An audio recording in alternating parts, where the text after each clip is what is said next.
Hudhud తుఫాన్ వచ్చి 2 నెలలు అయిపోయిందండి. రకరకాల ప్లేసెస్ నుంచి రకరకాల సహాయాలు అందినాయి.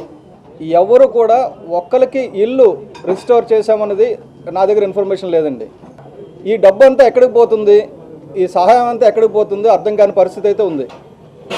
దీని మీద మాట్లాడడం కాదు, ఇలా క్లోజ్ రూమ్లో కాకుండా 21వ తారీఖుని మీ అందరినీ తీసుకొని ప్రత్యక్షంగా ఆ బోట్లు నష్టపోయిన వాళ్ళ దగ్గరికి, ఇల్లు నష్టపోయిన వాళ్ళ దగ్గరికి మనం స్వయంగా వెళ్ళి అడిగి తెలుసుకుందాం. అది ఇందులో ఆయన రాశాడు, అర్బనైజేషన్ వల్ల వచ్చే నష్టాలు, దానివల్ల పర్యవసానాలు, తీసుకోవాల్సిన జాగ్రత్తలు ఆయన రాశాడు.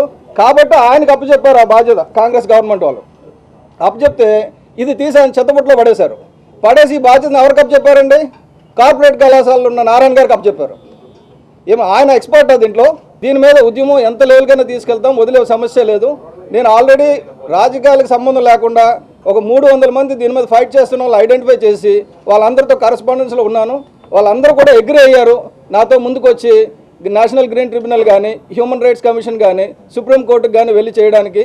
అండ్ సమిష్టిగా మేము అంతా కలిసి ఈ అరాచకాన్ని ఆపుతామని మీ ద్వారా తెలియజేస్తున్నాం.